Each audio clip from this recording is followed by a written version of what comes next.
looks like Jesse's out.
See if we get close enough, might be able to touch her tail. I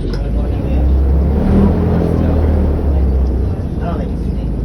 I'll try.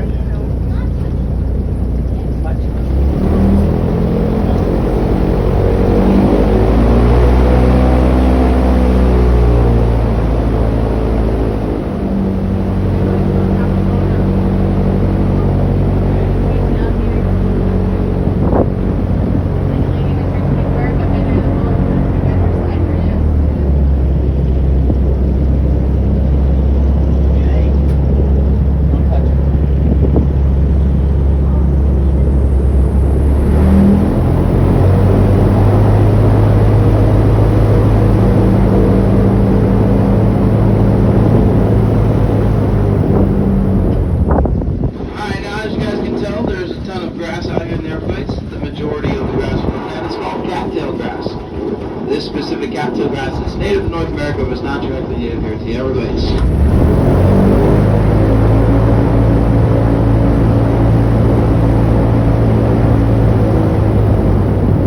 It was actually put out here by South Florida Water Management District to act as a filtration device for the polluted water.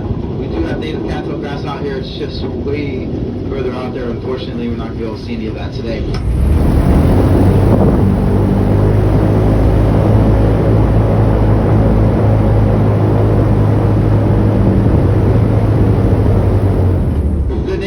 We will see it's called sawgrass. If anyone's familiar with sawgrass, you know that stuff can cut you down to the bone.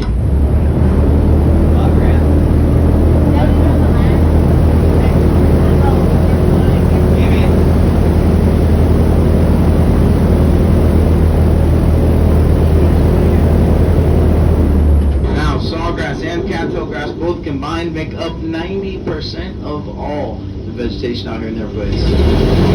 So in order for us to see different types of vegetation, we're going to want to come into this canal.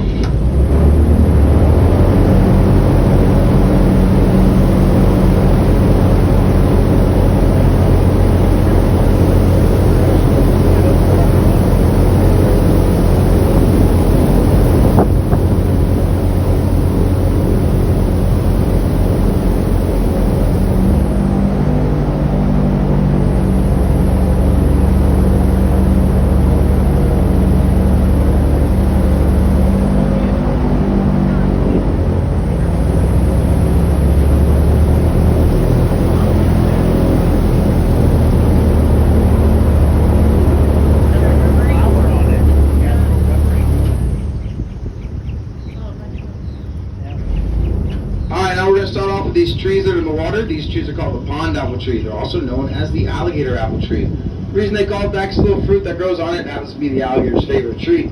This fruit grows for about 6 months of the year. It's only edible to us humans while it's ripe. When it's not ripe, it's going to have a high level of toxins in it known as arsenic.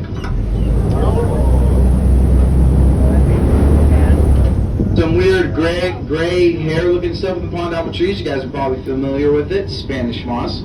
Some pineapple looking plants inside the pond apple trees. These are Bromeliads. If I remember correctly, I think there's somewhere around 160 different species of Bromeliads out here in the Everglades. Some of them can get really pretty. You guys off the left side of the boat, you see that little vegetation behind that pond apple tree? Real tall stuff. It's got the brown looking furry stuff on top of it.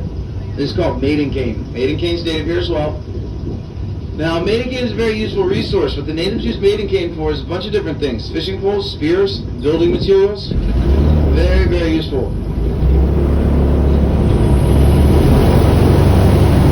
Now, when I say natives, I mean the Seminole Miccosukee Indians. Now, this tree coming up on the left side of the boat again, it's got the reddish looking bark. I'll point out for you guys on the right when we come across it. It's the Gumbo Limbo tree. It's native here. In fact, the Gumbo Limbo tree grows all the way down into Colombia and Venezuela. It's not growing any further north than here in South Florida. It's a very fast growing tree, the Gumbo Limbo tree. What the natives would do with it is they'd grab branches of it, break off branches of it, cut off branches of it, stick it in the ground. It'd root up real quick, and use that as a nice sturdy fence post. Pretty clever if you ask me.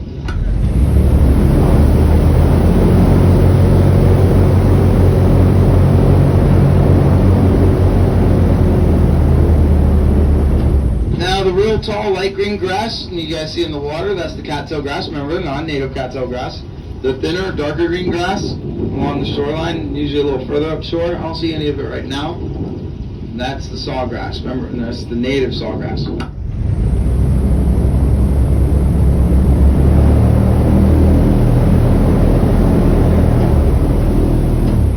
Now there's another tree, or not a tree, I'm sorry, a plant.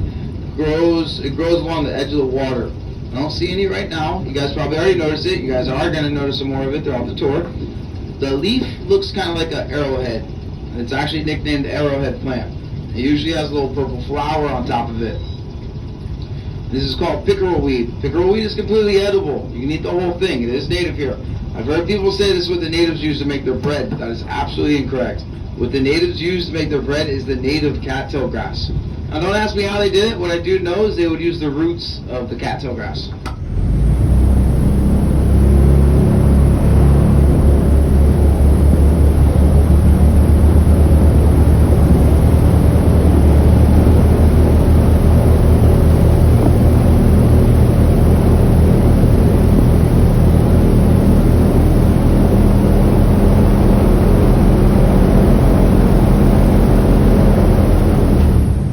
Back in the early 1940s, the Army Corps of Engineers came down here into the Everglades. They dug up about 1,800 canals all about the Everglades. The reason they dug up these canals was in hopes to dry the Everglades. The reason they wanted to dry the Everglades is so they could build more houses and farms on it. Now, they're extremely successful. They were so successful, they actually reduced the Everglades to a quarter of its original size, meaning the Everglades used to be somewhere around 30,000 square miles.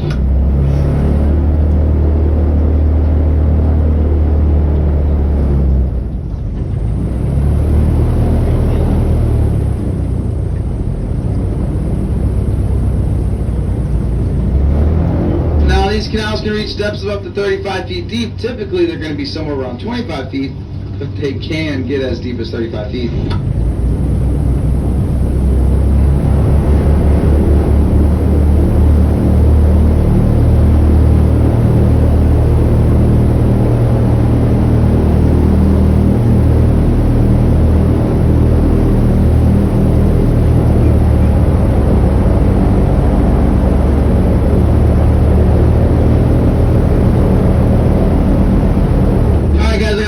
Look for alligators. Hang tight. Here we go one last time.